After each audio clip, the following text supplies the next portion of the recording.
May of 2016, I lost one of my cousins. He Mm. took his own life after years of drug use.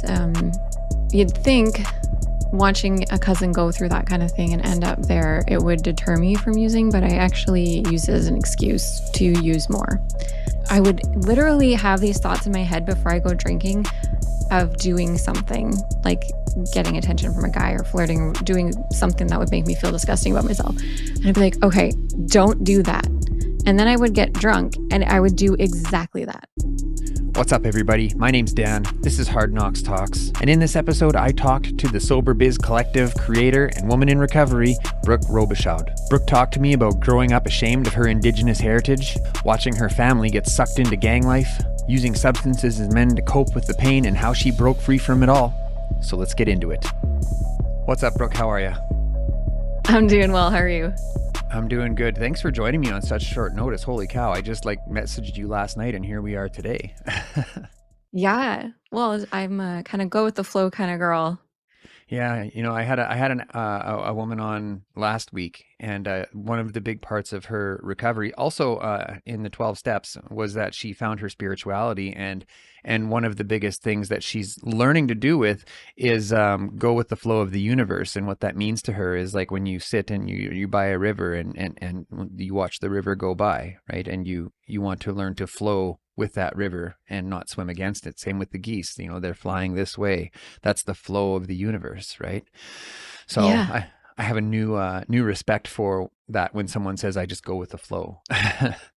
You know, you hear it so many times, like with the flow, go with the flow, go with the flow. But I remember the time I heard it and it was like, oh, like someone said, stop swimming upstream. Like I'd heard that term so many times, but one time I'm like sitting there and I hear this person say it, and all of a sudden it just clicked, and it was like life changing. I'm like, oh, like just relax, like let life take you. You don't have to struggle. You don't have to fight. It's all Yeah, gonna work out. Yeah, yeah, it was yeah, just like magic. and get out of the way. Yes, yeah, Yeah, yeah, that was a big absolutely. one. Is there anything you'd like to say before we jump in? I'm really excited to be here. I'm Mm. glad we got to connect. I love talking to people in recovery and sharing my story. I feel like, that's it gives meaning to all the stuff that we go through as addicts and alcoholics, or however you want to identify yourself, in recovery. We go through some hard stuff, and just being able to share our stories and help others, hopefully, it Hmm. gives meaning to all that. And, none of it goes to waste. Yeah, it sounds to me like you were born into this life. Is that accurate?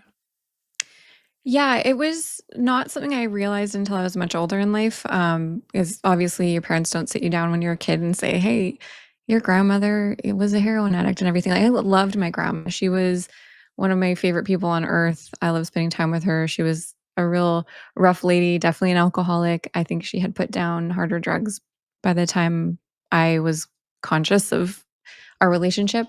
Hmm. We used to watch Mr. Dress Up on the phone together all the time, and I'd love staying over at her house. She had a waterbed. She was one of my favorite people. I never really met my grandpa ever in my life. He was out of the picture by the time I was born and wasn't really in my mom's life either. So I've only heard stories, but they had a really, really tough life. Like they had, you know, firearms pointed at their heads and had to hide in closets. My mom and her siblings, there was 9 of them. She lost her older brother when he was 9 years old in a car accident, or he was hit by a car by a drunk driver. Mm. And yeah, their life was really, really difficult. And, growing up, I didn't understand why everyone in my life just didn't have their stuff together. Like, my mom was doing the best she could. She didn't drink or use, but she was around a lot of people who drank and used, and would bring a lot of men into our lives who would drink and use. Mm. And we had a lot of family members staying with us who were drinking and using. So it was always around me. But she was really trying to create a better life for me the best she could, but I couldn't really see that because I didn't know her history or what she had been through. I was like comparing her to my neighbors and what they were getting in their homes, and. So it sounds to me like you grew up sort of with this in your peripherals, but you knew that what you were seeing wasn't normal. I did, yeah. As soon as I started going to school, and kind of hearing about like drugs are bad and smoking's bad and like don't drink alcohol, and the warnings started coming, and you start meeting other kids and their parents are together and they're living in nice homes and they own their homes, and they have bedtimes and they eat dinner together and they go to church and all these things. And I was like, well, my family's not like that. And I started comparing myself to other people at a very, very young age. My mom moved us into a nice neighborhood and we were kind of like the white trash family on the block. Mm-hmm. We had like tires in our yard and our grass was never cut. And we're in this like white picket fence neighborhood where everyone owns their homes and their families are together. They're doing Bible study in the morning. So I always felt like out of place, like I didn't belong. And I felt like I didn't belong with my family. Like I just felt like there is a real darkness in my family and I didn't feel like I fit there. And then I didn't feel like I fit in with the people in my neighborhood either who, were middle class, happy home kind of family. Mm-hmm. So yeah, I really grew up feeling like I didn't belong, like I wasn't wanted, that I was kind of just a mistake. And I ended up starting to go to church with my neighbors and, you know, thought, okay, Jesus is going to be the answer. Like that's probably why everybody else's families are together and everything's happy is because they are religious. So I thought that was the answer. And some pretty cool things happened when I was young when I would pray. Like there was one time my dad was supposed to come pick me up and his car wouldn't start. And, I was bawling my eyes out. I was like 6 years old and I hadn't seen him in a few months. And so I'm like praying, I'm like, God, if you just make his car start, please, please, please, God, make his car start. And like he called me 5 minutes later and his car started. So I Mm. was a believer. I was like, this is it. God's real and he's a genie. And yeah. And so yeah, I kind of leaned on my faith and I stayed like a good girl for a long time. Um, but I still had like anxiety and insecurity and that feeling of just not belonging and being different. And I felt like I had to kind of mask everywhere I was going. I also grew up with ADHD. I had no idea that was what was wrong with me. I just thought I was shitty at school, but Mm. I was good at school. I was just bad at homework. I couldn't keep my commitments. I couldn't do my homework. And that I just felt like I was dumb. Mm. And so, yeah, I had a ton of insecurity. And I remember meeting a boy and they all were drinking and smoking and I felt so immature and out of my league and I was like, okay, I'm just going to try drinking because I really want to fit in. It's so cliche. It's so cliche. Like Yeah. I just want to be cool. And you hear the warnings in school, they tell you that's going to happen. You never think it's going to be you and then you're in the situation where that pressure's on and I just feel so out of place. And You know, yeah, so I picked up a drink and it was like, oh, this is how I'm supposed to feel. Like the yeah. insecurity went away. I could flirt, I could laugh, I could joke. I was funny. Like I had fun. There was no consequences at that point, right? So I was like, why isn't everyone doing this every day? Like this is amazing. So it's funny to me, and this seems to be a reoccurring thing. Despite the warnings in school, we still go down these paths. I had a guy on one time ago. His name was Jamie Ivy, and he said that Nancy Reagan introduced him to drugs. You know, I think she introduced a generation to drugs, really, because Yeah. when you're 13 or 14 years old and someone says don't do this, what do? You go and do it, right? Hmm. Like that's typically the mindset. I tell my son don't do this thing, well, he's going to go and do it and figure out why he shouldn't do it. So, but yeah, when he said it to me like that, I'm like, holy cow, that's some black ops thinking right there. Yeah. Yeah. So Well, do you think? 100%, especially at that time, there was no real education around it. It was just like drugs are going to kill you. And then you try it and you don't die. And you're like, oh, they're overreacting. Yeah, I Everyone's been got lying this. to me. Yeah. Yeah, I'm just going to make sure if I ever get addicted, I'm just going to stop, like yeah, I'm never going to let it get that far. yeah. And you don't even realize, especially for me, because I wouldn't drink every day and I wouldn't use every day. But when I did, I couldn't stop. And I Was it didn't an know that effort? was a problem. Was it like Was it a conscious effort? Like you had, okay, I'm not going to drink today, and then you'd like white knuckle your way through it, or was this just like something that was easy for you? not drinking was easy for most of my life. It was just when like I could either not drink or I could not have control over how much I drank. Like Mm. that was kind of it.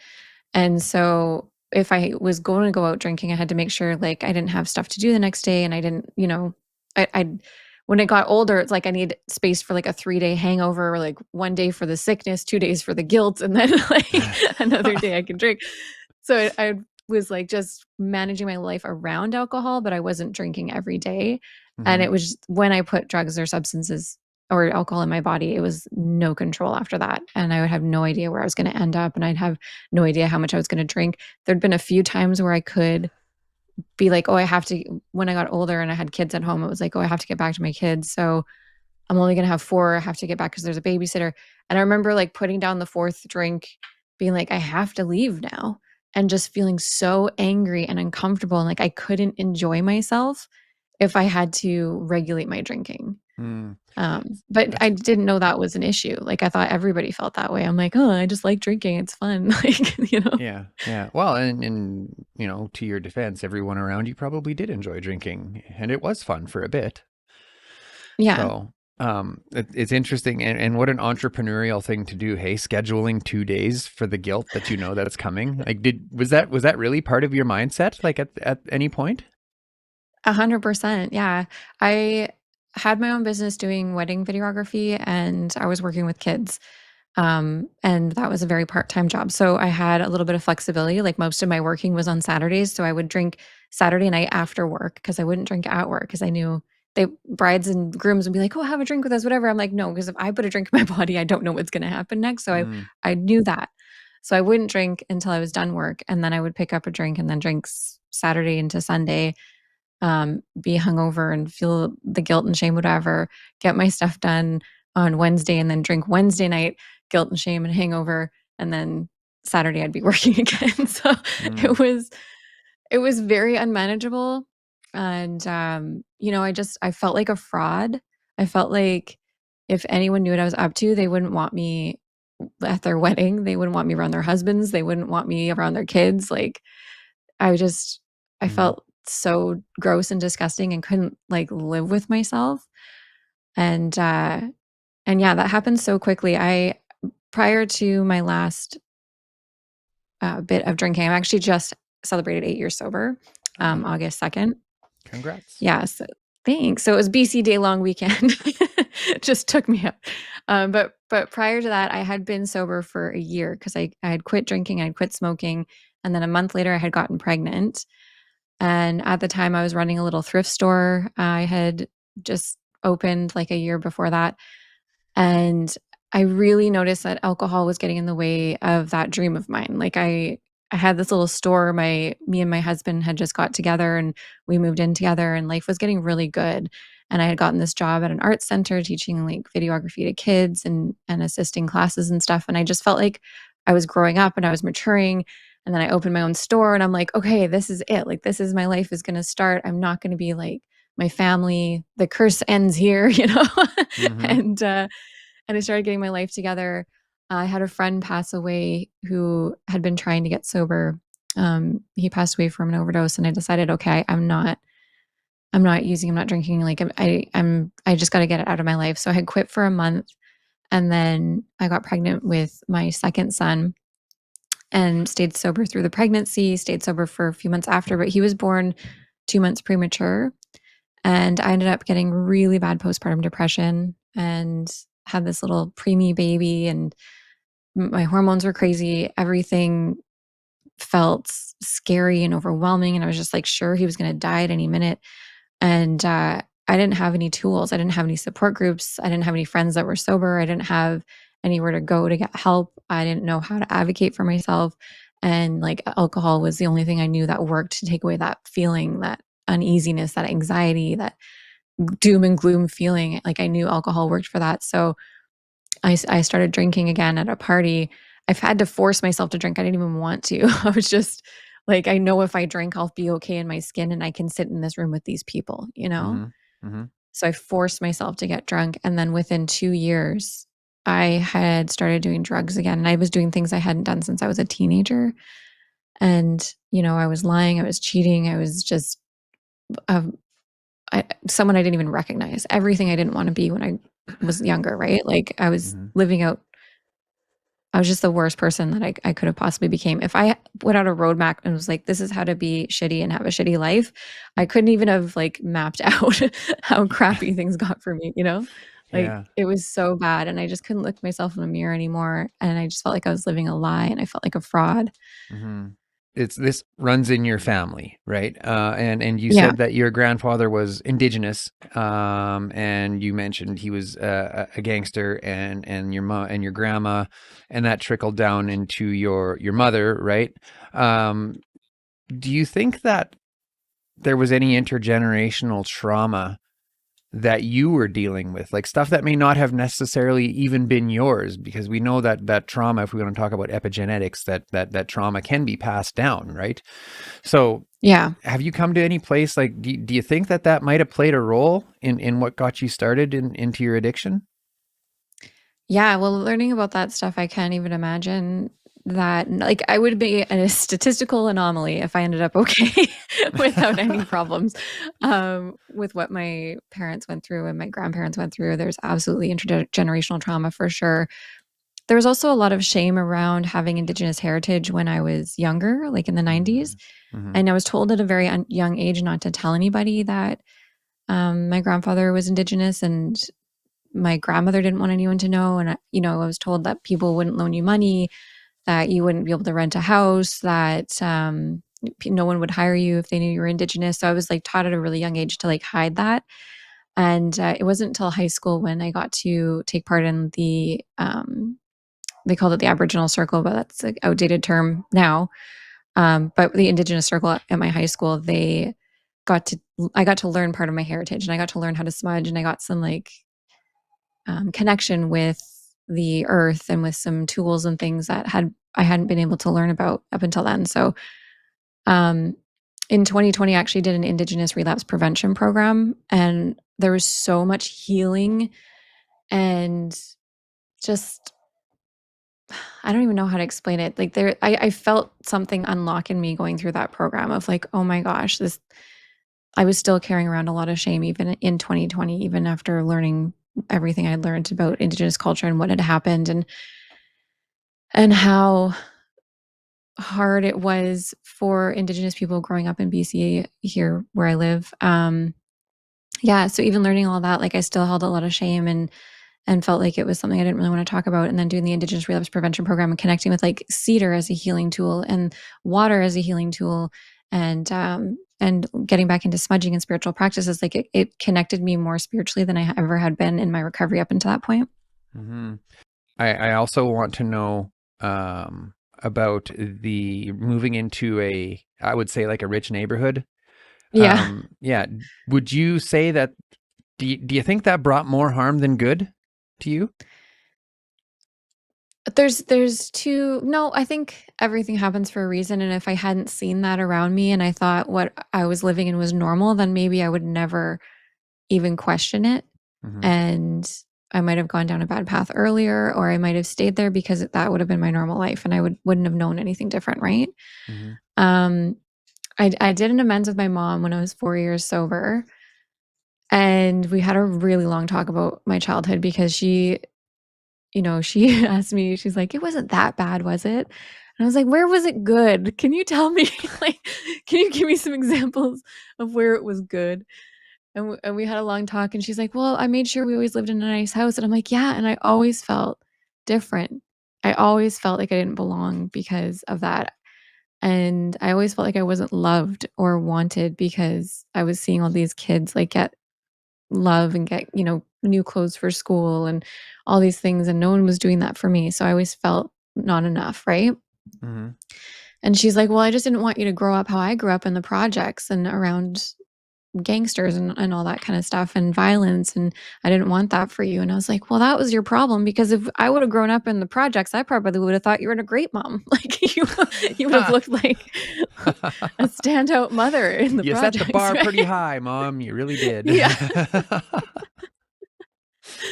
So yeah, part of my amends was just how harshly I judged her and didn't even Mm. look at her as like a human being who had struggled and had been through trauma. And she hasn't been diagnosed, but I'm almost 100% sure has ADHD. And I know how hard it is now that I'm a mom like Mm, taking care of my kids, running a household, doing all these things.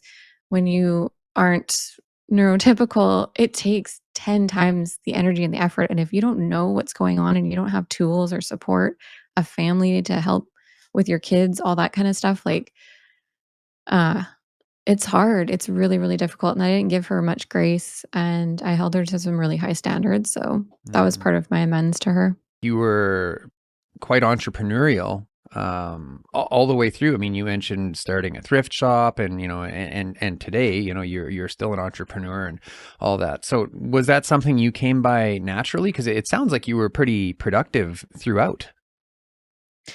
Yeah, when I was a kid, I would set up like toy shops every weekend in front of my house and do like little toy garage sales. I'd make like $3 or something just selling things for 10 cents, 25 cents. And when I was playing, I would like play business. Like I would have little stores, I would have a radio station, I would have Hmm. like, I'd pretend that I was doing these entrepreneurial things that I actually do today and or have done. Mm-hmm. And, that was just my escape, and I think part of it was wanting to not live in poverty. Like, I was so determined to make something of myself and not end up on social assistance like my mom and, just getting out of that because I really felt like money made a difference in character. Like, I Mm-hmm. saw a lot of my family struggling and suffering, so they would go to, like, the gang life, like, my cousins were in gangs, and they would steal, and they would sell clothes to my family after stealing, like, there's a lot of, illegal stuff going on around me, and nobody was making money legally or ethically. Um, no one was owning houses without, having a grow up or something going on, so I Mm-hmm. didn't see any really good examples in my life, and I was just determined to, like, make something of myself and do something with my life, and I thought that was gonna give me validation and give me that feeling of being wanted, um, Mm-hmm. so I just kept, seeking that, and the thrift started because I had actually had a really good job, I was doing appliance sales, and I loved it, Mm-hmm. but alcoholism got in the way, and I ended up losing that job, and I went through a pretty traumatic experience. I got assaulted by a coworker, an ex-coworker and her boyfriend, and I had to go to, like, court and everything, and it was really, really traumatic, and I stopped trusting people, and I started having panic attacks every day for, like, 2 years. I was in and out of the hospital, and I kinda hit a breaking point. Alcohol was the only thing that was getting me through that too, like, I couldn't even get on a bus or a SkyTrain or leave my house without drinking because I would just panic if I didn't feel like I had control in a space, and, what got me out of that was, like, I went to counseling, and then I got on some medication for anxiety, and I ended up going to school. I got paid to go to school and learn, documentary filmmaking. And just getting up every day at the same time, having a place to go and having a creative outlet just fired me up. Like I my anxiety almost was gone. Like, I wasn't having panic attacks anymore. My life Mm-hmm. started getting in order. I was a mom at that point too. I had a very young son at home.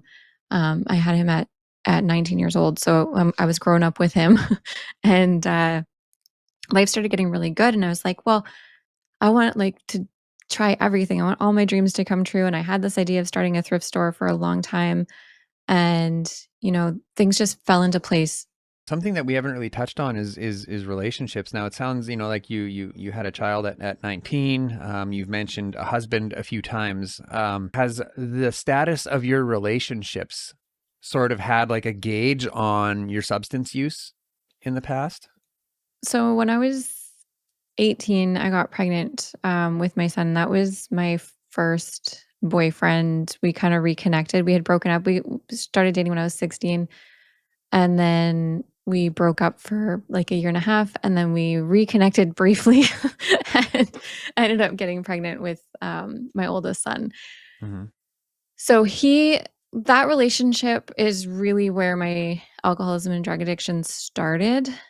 He was an older guy, and I really felt immature. I felt like a little girl, Mm-hmm. and I didn't want to feel that way. And I thought, if I smoked weed with them or if I drank with them, then they'd think I was, cool and mature and whatever. And so that's where that kind of started. But it really, really, really took off, especially when our relationship ended.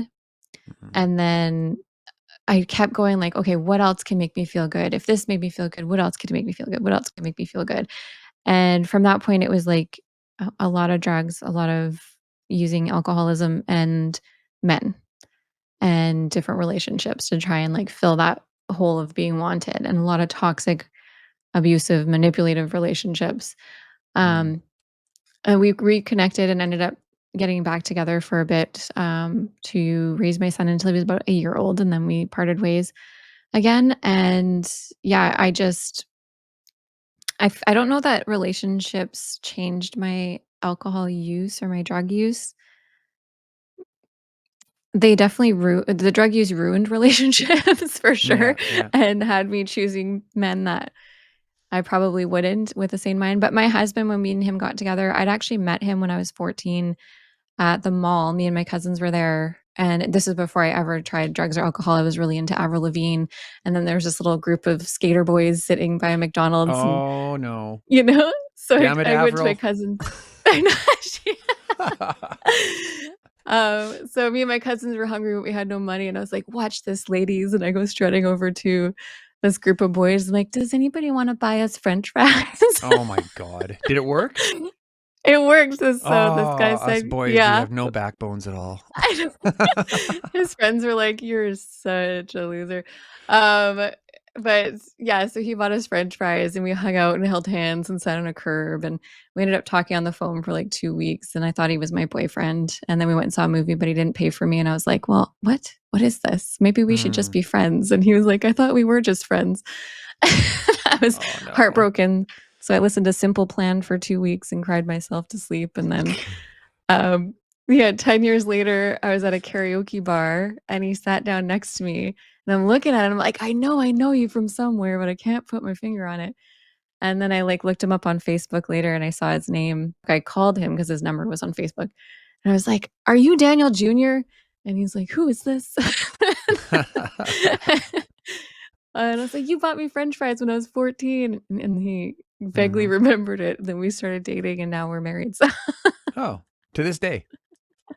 to this day, yeah, Huh. So you did 12 years marry a it's been, skater yeah. boy. So it was like, it's like, thanks, I Avril. married a skater boy. Yeah, exactly, Yeah. Avril Okay. Lavigne. Yeah. So let's take a quick break, and then I want to talk about Yeah, what brought you into recovery. absolutely. Okay.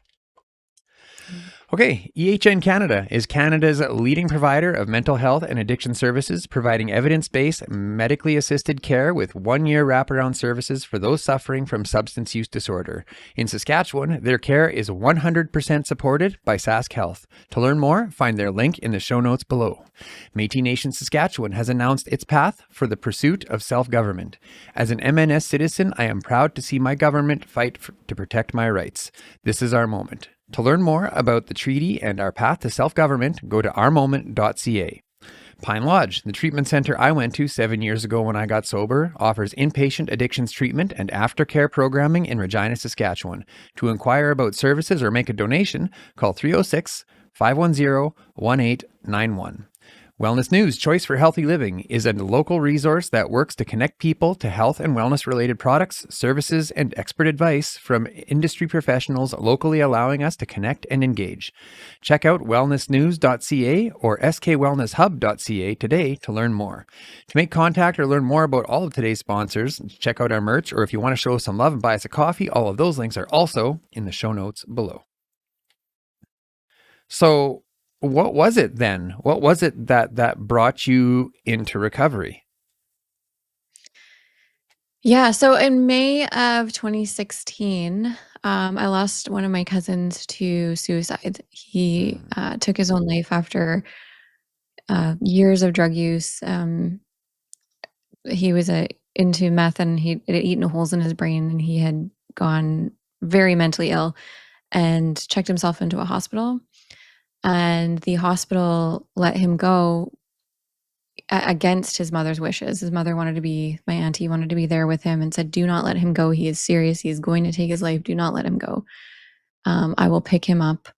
And they did not listen to her. They gave him a bus ticket, and he used that to go to a bridge and take his life. And it was absolutely horrific and really, really devastating for my whole family. And it was one of the first big tragedies that we've all kind of experienced together. And, you know, you'd think watching a cousin go through that kind of thing and end up there, it would deter me from using, but I actually use it as an excuse to use more. I couldn't handle grief. I didn't have any tools. I wasn't on medication anymore either. So my anxiety had started building up again. And I really just felt like this was something I couldn't handle. And so I picked up a drink and I picked up drugs and I used really, really hard. And, you know, I was using more frequently than I had been using. My kind of bumpers that I'd set up for myself, like I'm only going to drink on Wednesdays and Saturdays because then I have all these other days where I can get my shit together. I wasn't able to do that anymore. I was drinking almost every day. And every time I was drinking, I was using. And, you know, I had 2 kids at home and I just felt so shitty about myself. And I was getting to a point where I didn't want to live anymore because when I was drinking and using, I was around people that were drinking and using and didn't have very good morals either. And we were doing things at the time that I felt so disgusted about when I was sober that I would want to drink and use more because I didn't want to live with that guilt and shame, right? Hmm. And I was in this cycle. I couldn't look myself in the mirror. I couldn't look my fiance at the time, husband now, in the eyes. I couldn't look my kids in the eyes. I just felt like the worst mom. And if anybody knew what I was doing, no one would want to be around me. And I just wanted to die. I didn't want to live anymore. I thought I either had to take my life or I had to just, you know, run away because I can't come back from all the things I had done. I can't undo it. And no one's going to forgive me. And so, yeah, it was BC Day long weekend, and I had a new position at my job open up, and I was going to get to teach my own class for the first time. And I was so excited about that opportunity. And the night before, I started drinking like in the middle of the day, actually, the day before. And my theory was I'm going to drink in the middle of the day, so I'll be done before like 8, and then I can get a good sleep, and then I'll be fine in the morning for work. Like Mm. that's what I told myself. But I couldn't stop. And I kept going and I kept using, and it was like, um, well, midnight, I guess, by the time I was finally home. And I woke up in the morning to get ready for work, and I just felt so sick to my stomach. I was like crying and throwing up in the shower. I didn't know how I was going to get my kids to my mom's to be babysat so I could get to work. And I just was done. I was like, I can't live like this. I need to do something. Um, and my head, the only thing I could do was die. But instead, I got my kids to my mom's and I got honest with her for the first time. I told her absolutely everything that I was doing, every secret that I was holding on to. I just got really, really honest. And, you know, she didn't shame me. She didn't tell me I'm not her daughter anymore or anything. Hmm. She told me that she had a friend that had gotten sober, used a 12-step program. It changed her life. And she had done all the things that I had done, and everybody forgave her, and she lives a good life now, and things got better. And it just gave me hope. And I had not had hope for a very long time. So that planted a seed, and I thought, okay, I'm just going to get sober, and that's going to save everything. That's going to change everything. I've always happiest when I'm sober, and usually I'm only sober when I'm pregnant, but this time I'm going to do it not pregnant. So Hmm. I got sober. It was a Tuesday morning, and then, you know, Wednesday I was still determined. Thursday, things were kind of starting to be in the past. I'm like, oh, maybe I was overreacting. It wasn't really that bad. And Friday, all my friends started going out and partying and drinking, and I was left home, and I got the FOMO, and I was feeling like left out again and not wanted around because I didn't drink and insecure. And then I started thinking, well, maybe I'm just overreacting, and it's not that serious. It's not that bad. I'm just not going to do the other things. Like I can drink, but I'm just not going to do the other things. But instead of doing that, I ended up going to a 12-step program.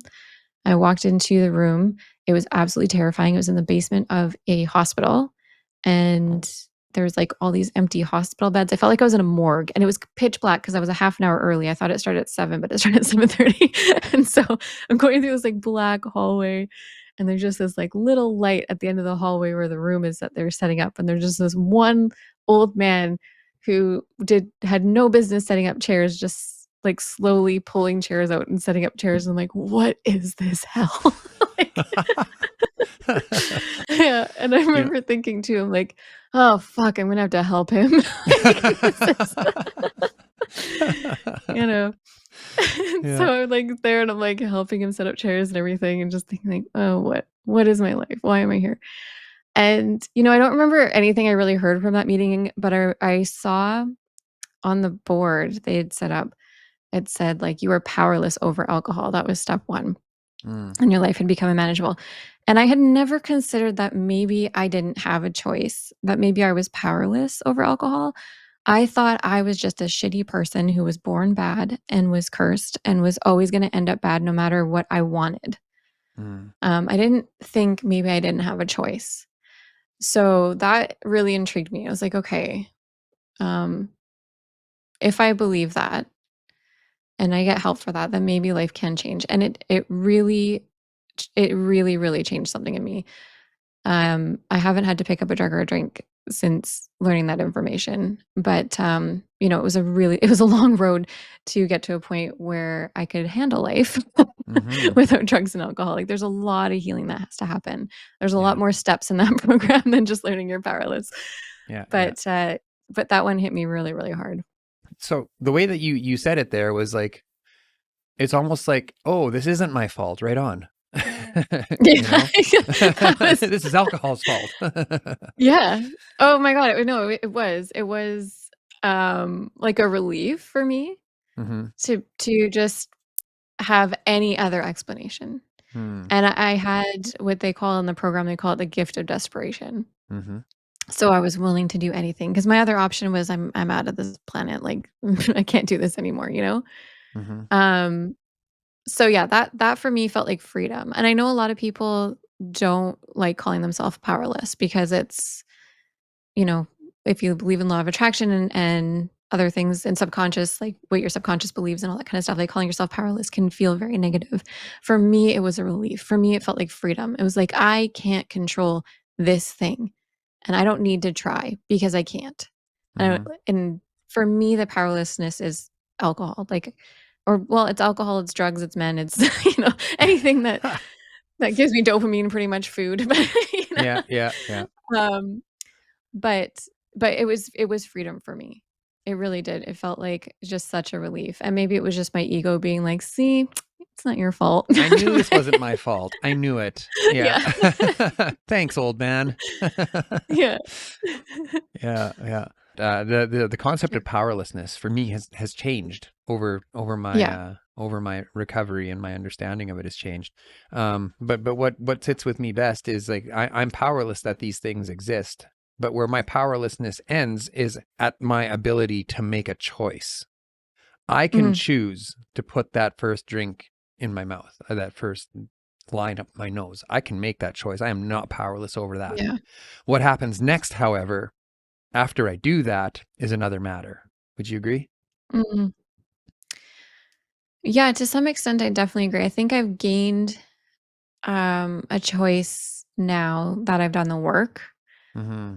Before that so going through the steps, when I got to step 4, which, if there's people that aren't in a 12-step program, it's like you make a list of everybody you think owes you an apology, and then you find out you're the asshole. Yeah. Um, Yeah. so Fearless, searching and fearless moral inventory. yeah, so I was going down this list of people, and I'm like, "Okay, all these people have" it was pretty much every person I've ever come in contact in my life. Like, there's 180 names. And then I write down Whoa. all the things that hurt my feelings, and then I write down how that affected me, and then I write down what my part was in this. And what I realized is I could just, like, cut out the names, throw those away, and I'm left with 5 different things that keep hurting my feelings over and over and over and over and over again, you Mm, know? I didn't know that. I didn't know that I wasn't a victim of my life. I didn't know that because I didn't feel wanted as a kid, I was seeking that in men, and I was seeking that in relationships, and it would cause me to lie, and it would cause me to cheat, and it would cause me to do all kinds of things because I just wanted to fix that feeling, you know? mm-hmm. Without knowing that, I would still be powerless without seeing those patterns and knowing that this is what's going on. When I was doing that step 4 and then my part is how I react when my feelings are hurt or the things I put in motion that cause my feelings to get hurt, you know what I mean? It's, Mm-hmm. like, really that simple, and to be able to see those patterns let me actually get out of them. I could take a step back and kind of get a bird's eye view of this going on. So while I was in my step 4, looking at all this stuff, like starting to realize my patterns, my dad called me and told me he didn't think I was really his daughter, and that my mom had said she had cheated on him and like all this stuff happened with a baby. And so why he wasn't around my whole life was because he didn't know if I was really his. And so that just hit that unwanted, unloved, not like I'm a mistake. Like that chord got hit so hard. And I literally watched my brain cycle through this pattern of, okay, I'm hurt, I feel unwanted, I need to go to the bar, I need to get drunk, I need to find a man to make me feel wanted, I need to like get validation from somebody. How can I do that? What can I do? What accomplishments can I achieve so that I feel good about myself again? Like I literally watched my brain go through these scenarios of how I was going to fix this feeling.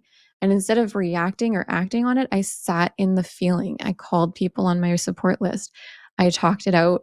I asked everyone if I was allowed to drink over this. And like, these are really heavy feelings. You guys don't really stay sober through stuff like this, do you? Everyone said, no, you can definitely stay sober through this. And I got through the night sober and I didn't have to react. Like Mm. I got freedom. I had a choice, right? But I didn't, without actually doing the work, I don't think I would. I would have a choice. Like Yeah. just putting the drink in my body, that was my solution to my problems. I needed to figure out what my problem really was. And then Hmm. I needed some tools so I didn't have to use that as my solution anymore. No, you mentioned that one of your solutions was to go out and find a man and pay attention to you and make you feel better. Were you single at this time? No, no, I Okay. wasn't. It was one of the reasons why I wanted to get sober was because I would literally have these thoughts in my head before I go drinking of doing something like getting attention from a guy or flirting or doing something that would make me feel disgusting about myself. And I'd be like, okay, don't do that.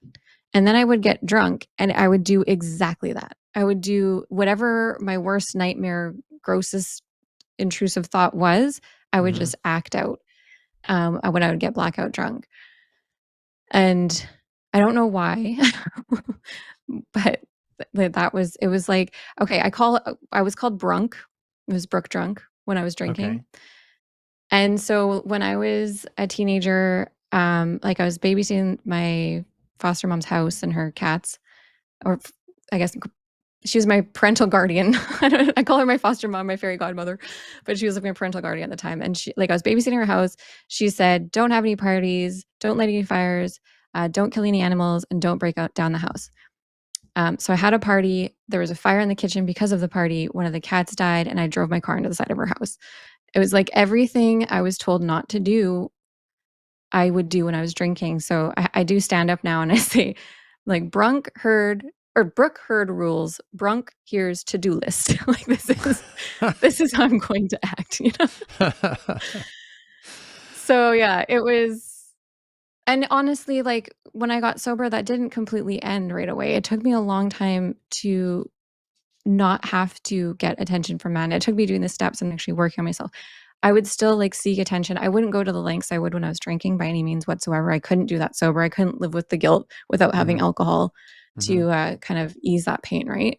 Hmm. So I wouldn't do those things sober, but I would go too far. I would cross a line. I would want attention, and it was kind of like a supplement for drinking. I also quit eating sugar and quit smoking and everything all at the same time.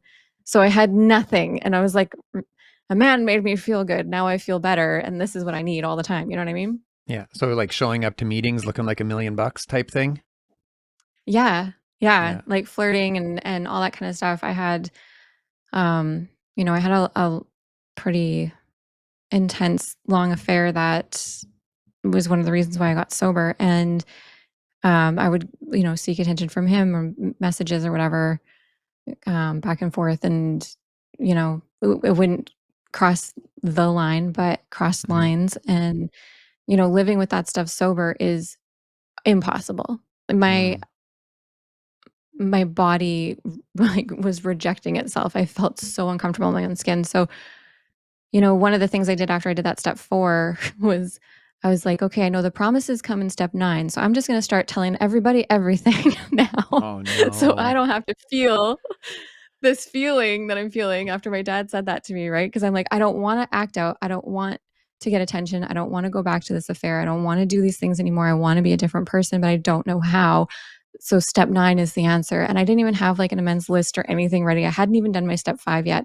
Hmm. And so I started with my husband and I got completely honest with him. I told him Oh absolutely no. everything. Like everything, everything, everything, which you're not supposed to do. Don't do that. But Mm. it actually went really well. And he held me and he said, I'm so sorry you were holding on to this. I knew something was wrong. I'm so glad you don't have to live that way anymore. And we just like cried. And it was like the first time in my life I felt unconditional love. Um, Huh. so it went well for me, but it's not recommended, and I do not recommend it because that went so well that I thought, okay, I'm going to tell everybody everything, and then I'm going to have all of this freedom. I don't have to live a lie anymore. And so I told everybody everything, and it did not go well. I lost a 12-year friendship. I had people in my neighborhood screaming over my balcony. They wanted me to move out, that nobody likes me. We don't want you here. Like, calling me welfare, like all kinds of stuff. Like my worst insecurity is all just coming to light. Hmm. And I'm sitting there, I'm like, you assholes, I am the best version of myself I've ever been, and now you all hate me. Hmm. But I didn't understand what I was doing. Like making an amends is cleaning up my side of the street, but I don't have a right to hurt other people in the process. And I really didn't get that because I was still in step 4. And once I Yeah. did my step 5 and I could see everything clearly, it was like, oh shit. Like I understood what the unless to do so would injure them or others is supposed to mean. And like, you Yeah. know, Yeah. I understood my character defects. I understood why I kept acting the way I was acting. And that's the stuff I would wanna share in an amends if I could do those amends over, is like, I am doing everything in my power to not react this way anymore when this happens. Hmm. And I am so sorry that, my insecurities caused you so much pain and my, acting out to try and feel validated and wanted, caused a lot of damage in your life. As we talk more and more, it's becoming more and more clear that it seems like men in relationships were just as much as of a challenge for you as the substance use. Is that an accurate observation? Yeah, it was at first. I think I really got freedom from that as soon as my first set of steps was done. Like Hmm. I didn't see it the same way ever again after going through that work. And I mean, things have come up, little things here and there, like you're living life and going to do things and traveling and stuff. And I've had moments where I've had attention or whatever. I literally like I cannot even entertain it. I will if anything even small happens, if I get a message, like I'm showing my husband immediately, like it cannot sit in my body. I cannot go through that pain again. And I Hmm. feel like a lot of relationships end over that kind of stuff. But I know for me in my relationship, that actually made us so much stronger. I was definitely trying to push him away because I didn't believe I was worthy of that kind of love. In your Um, recovery, you were trying to push him away? our whole relationship up until like I had done that work, and we had that conversation. I was like, eventually he's going to find out everything and he's going to leave me. So I want to like get him out of here before he has a chance to leave me, kind of thing. Hmm. Also, he was such a nice guy. He wasn't an alcoholic, wasn't an addict. He doesn't even really drink, or he's never even tried weed. Hmm. Um, he had He like hasn't two even tried girlfriends before. weed. I know. He's had like two girlfriends other than me. And it's Yeah. just like this wholesome little dude. And he was like my designated driver all the time. And so I felt like the asshole in the relationship for the first time. Like I usually dated assholes, and Hmm. now I was the asshole, and I was like, I don't like this feeling. You. So Yeah. yeah, I tried pushing away a lot. And in the first little bit of my recovery as well, because I just was like, he's gonna find out everything and then he's gonna leave me and my whole life's gonna change. So I wanted to get ahead of it. I wanted to have control of that. We did have hard times after that, obviously. Like it wasn't just, oh, well, that was great. And now we're back on track. Like it was a lot of healing. We went and he worked a program of his own, and, we went to church together and tried to find faith and stuff. And um, went to a program called Celebrate Recovery where, Hmm. there's a kind of a family healing aspect to it. So we did a lot of work and then decided to get married, and kind of put that life behind us, and Mhm. I felt like I changed my last name. Like, this old version of me is now gone. I am a married woman. That life is Mhm. over. Mhm. Yeah, and it really did change something for us, for sure, getting married. Like, I didn't think it would, because 'cause we'd been together for 7 years, but it did. It changed our relationship. We started feeling like a real family, like, no one's going anywhere. I stopped trying to, like, push him away or think that he's just gonna leave me someday. Like, everything was out in the open, we were honest. Mhm. So, it strengthened our relationship. Okay, so Yeah. then what? I mean, you go through your steps. Is there any other pivotal points for you? Was there any, like, where the rubber really hit the ground and you found freedom? When I was just about 2 months sober, I had, um, a family member of mine, my auntie, she was murdered, and me Mm. and my mom went to go check on her because someone had called their daughter and said they had killed my aunt, and her daughter called us, and my mom was freaking out, and, we were driving to go check on my aunt, and I remember thinking, like, I was kind of annoyed because 'cause I'm like, "There's no way this is real, first of all, like, this stuff doesn't happen in real life, that is a movie. My family's so dramatic, everything's gonna be fine." And as we're, like, driving up to her place, there was an ambulance and there was cops there, but I literally couldn't see that. All I saw was, like, a moving truck and, like, cars. Like, I couldn't see that they were ambulance and police cars. My brain wouldn't let that be real for me. Mm. But we pulled up and talked to the detective and everything, and realized that it was true and what had happened. And I was so devastated, and that was the first time where I was like, "Okay, we drink over this stuff. Nobody gets through this stuff sober. Not one person would get through this stuff sober." And that was another time where I called everyone on my support list, and I said, I'm probably gonna drink tonight because I can't deal with this sober. Like, I don't know how to function. This is the most terrifying thing that's ever happened." I didn't even wanna, like, explain it to people because it felt so unreal and dramatic and, like, unbelievable that I had in my head, like, people aren't even gonna believe me, like, this stuff doesn't really happen, and I called every single person. I texted, actually, every single person that gave me their number. It was, like, my second meeting. I got one of those booklets with everybody's number on it. I texted Mhm. every single person. Some of them called me. I was on the phone all night trying to convince people to let me drink, and I remember one woman said, 'cause I was like, "I don't even know if I'm really an alcoholic." Like, I didn't drink every day. I could not drink. I didn't drink for a year by myself. Like, maybe I'm not an alcoholic. And she's like, "Okay, great. If you're not an alcoholic, then just don't drink because it doesn't do good things in your life, and it won't even be a struggle because 'cause you're not an alcoholic." It's like, "What Jedi mind trick is this?" You know? Like, Screw you. so so yeah, I was determined, like, I'm gonna go out, but I didn't. I stayed sober, and I woke up in the morning, and it was like my life had changed overnight.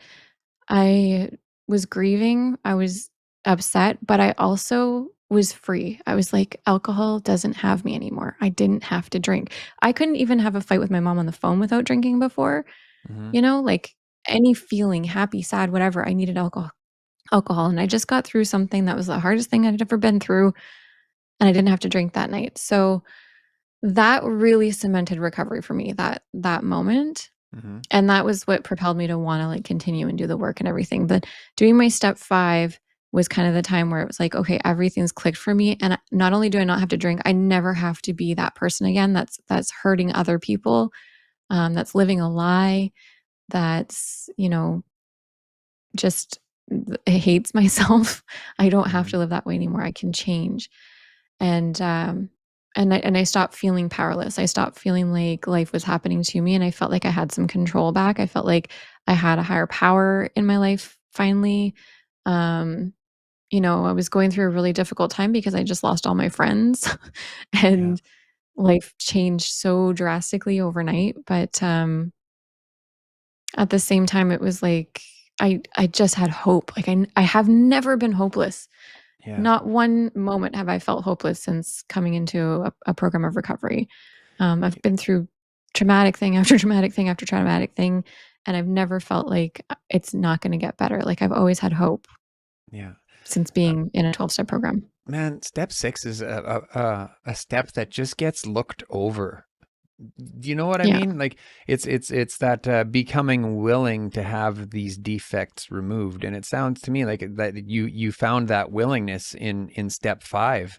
Can you shed Yeah. some light on what that looked like, on what step 6 looked like when you became willing? Like, can you articulate what that thought process looked like?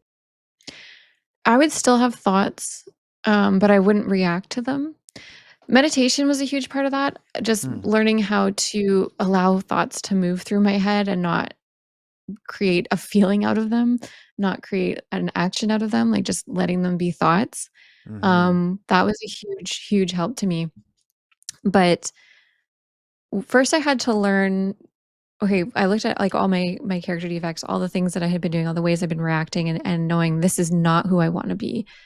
And then for me, like going to church, I started learning like who I want to be. Like I needed a design for living. What does being a good human being look like? And I wanted to be someone who would be happy if I showed up to a meeting and I had to go put out chairs with an old guy, like that kind of stuff used to piss me off before. Like I wanted Mm-hmm. to be someone who would joyfully be there.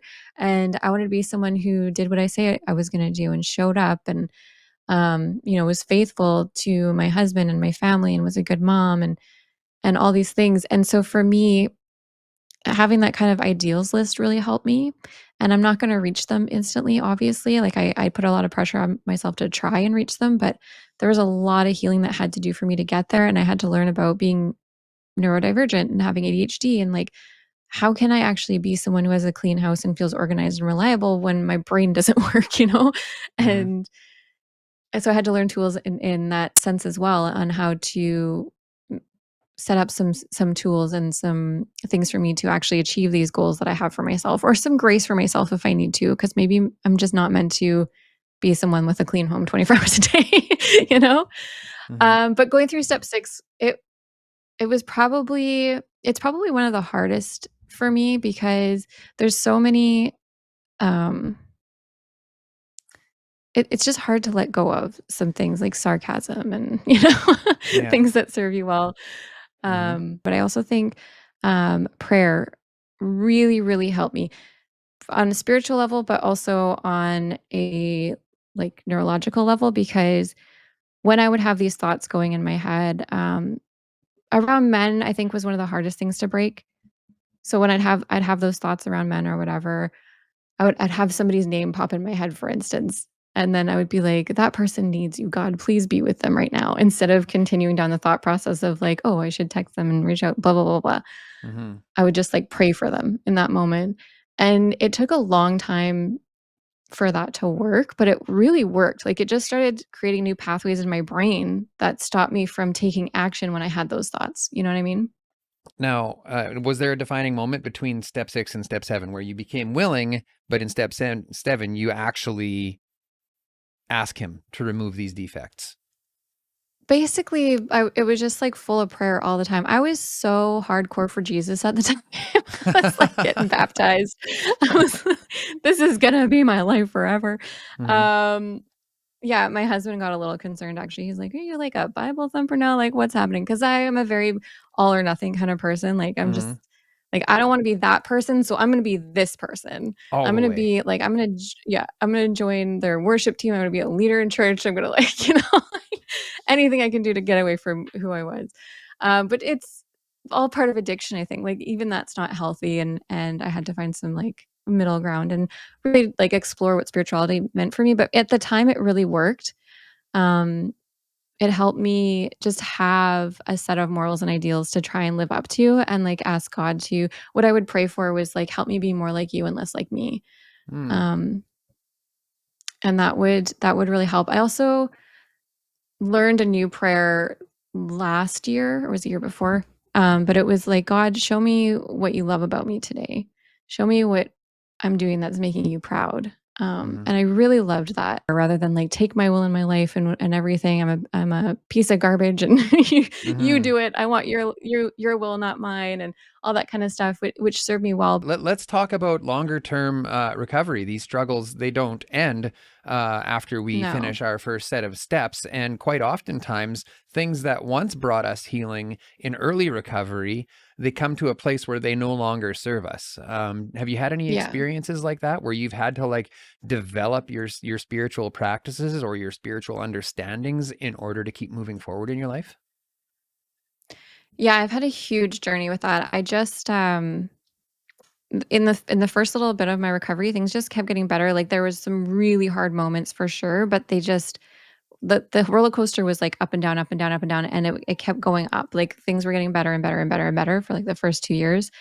Um, so I got pregnant with my daughter. I got really depressed during pregnancy, and then I picked up food um, as like a coping mechanism, and I started really struggling with food addiction. And that went through my pregnancy. And then, like January, I was dealing with postpartum depression. January 2020, um, we found out my husband's dad was struggling with cancer and was going to be starting chemo. And then, obviously, March, my daughter's turning 1, the whole world shuts down. And I started having panic attacks again every single day. It was about 2 weeks this time instead of 2 years, but it was every single day I was having panic attacks, and there was no meetings to go to. Zoom hadn't even really kicked in. You know, every day we're watching TV, we're seeing how many people are dying from this disease. We're told we can't leave our houses, all the stores are shutting down. It's scary to go to the grocery store. And the only tool I had to deal with that kind of anxiety was alcohol. Like I'd never had to experience that sober before. My life was Mm-hmm. getting better. I dealt with depression and postpartum depression, but that kind of anxiety where I feel like I'm going to die, like my heart is beating out of my chest and I can't even go to a hospital, like because I'm too scared to go to a hospital at the time, right? Mm-hmm. I started, at first I dug deeper into faith, and I was just trying to use it to get me through that time. And then in August of 2020, right after I celebrated 4 years sober, I got a call that my little brother had not woken up. He died from an overdose and he was living in my mom's basement. So I like rushed over to her house and wanted to be with him. My brothers are like my babies. Like I raised them. My mom worked nights and I took care of them until I was like 17 and moved out of the house. And even when I moved out of the house, they came over to my house on weekends. Like they were like my kids. And I had just seen my brother because we were celebrating my 4 years sober. And it's also my son's birthday. So we were having this little backyard barbecue thing. And, he had 2 days sober. And like his drug use and stuff hadn't even got as bad as mine did. But he was an addict. He was an alcoholic. He just wasn't using the substances that I had used. Right. Mm-hmm. And so I felt this relief and I'm like, okay, he's okay. And I'm sitting there and I'm worrying about my grandma and my dad. My dad has Parkinson's. My grandma's got like a lung disease. So I'm worried they're going to get sick and I'm never going to see them again. Not even thinking I'm going to get a call about my brother. So when I got that call, I got to my mom's house as fast as possible because it was 2020. I didn't even know if we were going to have a funeral or anything. Mm-hmm. And I didn't want to never see him again. And I just like threw myself on his body and I prayed so hard, like harder than I'd ever prayed before. And I said, God, please just wake him up. Give us one more chance. Give us one more chance. Please wake him up. You can do miracles. You do miracles every day. You got me sober. You brought me here. You're going to wake him up. He's going to wake up. He's going to wake up. He's going to wake up. Give us one more chance. And I was just begging. And I really, really, really believed that God was going to wake him up because when I prayed for my dad's car to start, his car started, like when I pray, stuff happens. It Mm-hmm. moves. I'm sober today. God works miracles. Of course, my brother's going to wake up. Like I had absolutely no doubt. Well, when he didn't wake up, I started losing faith in God. I was like, if this is God, I don't want him. Like, like if this is your plan for my life, then I don't want your plan. I don't want your will. I don't want this God. And I kind of turned away from that and I started seeking other ways to find spirituality. I took like a astrology course and became a certified tarot card reader and like, Cool. looked at all these other avenues of connecting with spirituality because I just didn't want that anymore. I just like I did that and look where it got me. Like I couldn't even save my brother and all these things going on in my head, which obviously I know today isn't reality. Like this is just the reality of the toxic drug crisis that we're facing. You know, he tried a drug that he hadn't tried before, that his girlfriend was addicted to before she got into recovery, and she had a relapse and gave him what she had, and it was fentanyl because nothing clean was coming through the borders in 2020. But yeah, I blamed God, and I found some relief in other modalities of spirituality other than religion, Mm. um, for sure. And I sought out mediums and like other ways to connect with my brother, and some really crazy cool things happen and some really scary things happen. Um, but I kind of have found a balance. Like I feel like I kind of call myself Christian-ish. Like, there's a lot. I believe there's a higher power. I believe I call it God. I don't know what it is, but there's something that's making the sun come up in the morning and like all of the universe function. And there's just so many incredible, beautiful, wonderful miracles that happen that I can't believe that this is all just nothing, you know? Yeah. Like I know there's something out there. For me, I feel connected when I am in nature. I feel connected sitting next to a cedar tree, and I feel connected in prayer. I feel connected in water. Um, Sometimes I still use cards to, ask for messages and stuff like that. But I feel like during that time in like 2021, I was really using that stuff a- in my own will. Like I was like, I don't want God, so I'm going to use this stuff. You know what I mean? Yeah. And I'm going to Yeah. figure out what my future is going to look like and where my stars are aligning. So I know when I can paint my house, and I'm going to control everything. You're going to Right. swim upriver. And so I'm going to swim up that river, you Yeah. know? And so now it's just like trying to release and trying to surrender again, and just allow, just allow spirituality to be active in my life and not try and control what it looks like. Mm. I had a really big moment in 2022 that my uncle passed away actually of an overdose in 2022. It's been a big journey of grief through my recovery. Even just getting into recovery, I came in grieving. I was grieving my aunt and my brother and then my uncle. Um, but I was on my way to Soberfest. It's like this big music festival out here when I got a call, and victim services with my grandma. My grandma was beside herself, and I was just like, I don't know what to do. Like, should I turn around? And I had been living on my own will for so long. I didn't feel connected to a higher power anymore. I didn't really feel connected to my recovery anymore because I was having trouble going to meetings. I was kind of pissed off that people were overdosing and coming back and going to meetings and getting recovery, and my brother didn't get a chance to do that. Like he didn't even get a chance to try recovery, and what I did give him didn't work. So I was kind of having a resentment against recovery at the time. So I just felt really alone. Mm-hmm. And so I hadn't really been praying and I hadn't really been meditating, but I felt so broken in that moment. I was just like, I need God. Like I can't do this on my own will anymore. And so I prayed for a sign, and 7 eagles flew over my car when I prayed. And I was like, holy shit, that's a sign, but what the hell does that mean? Like, can we get something a little more clear? Mm-hmm. So we show up at our Airbnb at Soberfest, and there's a huge gate with a big eagle statue right as you drive into the gate. And I was like, what the hell is going on? We go to our Airbnb, and right outside the door, there's another eagle statue carved out of wood. And so I'm feeling like, okay, God's guiding me. I'm going to be okay. Everything's going to be okay. I make it through the weekend. I get home, and I went to a meeting that I hadn't gone to since the pandemic. But I used to go every Sunday morning. I'd go to that meeting, and then I'd go to church. So I went to that meeting, and then my car just drove me to church. Like I hadn't, like my car used to drive me to the alcohol store without thinking, but I hadn't Mm-hmm. experienced that sober where my car just takes me somewhere, you know? Mm-hmm. And so I end up at church, and I'm like, oh my God, why am I here? Like I was so done with church at that point. Um, but I walked in and I sat down because I felt like obviously I'm meant to be here. And the whole sermon was about the symbolism of the eagle in the Bible and how it was like God carrying you through difficult times, even when you think he's not there. Mm. And I was just like, oh my God. Like it just kind of solidified my connection with a higher power again. And I was like, okay, I'm being guided. I'm supported. I'm taken care of. I don't have to stress. I don't have to worry. I don't have to use my will. Um, Everything's going to be okay. Like it just kind of freed me in that moment from all that fear and anxiety and grief I was going through up until that point, and just feeling Mm-hmm. like so alone. Where can people find you? Yeah, absolutely. So, like we touched on the entrepreneurial journey I've had a little bit here today. So I actually help sober entrepreneurs love and launch their brands through web design, graphic design, media production.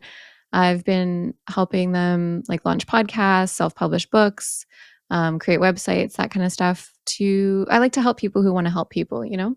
Mm-hmm. And actually, how we connected was through Jay of Empower to Recover, and Mm-hmm. it's been so cool just to be there from the beginning and help him get that launched and just see what he's up to today, traveling across Canada, like getting to be a part of that kind of stuff just really lights me up. So you can find me at soberbizco.com if you want to get connected there. And I'm on all of the social media platforms as well at soberbizco on Instagram, at soberwifestyle on TikTok. Well, Brooke, thanks so much for joining me today. Wow, what a powerful testimony, and I hope your healing journey continues in a wonderful way as it has been. And I guess that's it. Thanks so much. Take care. Okay, if you got anything out of that, please hit that like button at the bottom of the screen. If something resonated with you, I want to know about it. Leave us a comment. If there's something that you didn't like, I also want to know that too. Leave us a comment. I am all about fostering productive conversations about substance use, about healing, and I can't do it alone. You can also find our content on Apple Podcasts and Spotify, wherever you listen to podcasts. And that's all I got for you today. Thanks so much. Take care, everyone. Say, this is Hard Knocks Talks. Okay, we're clear. That was so cool.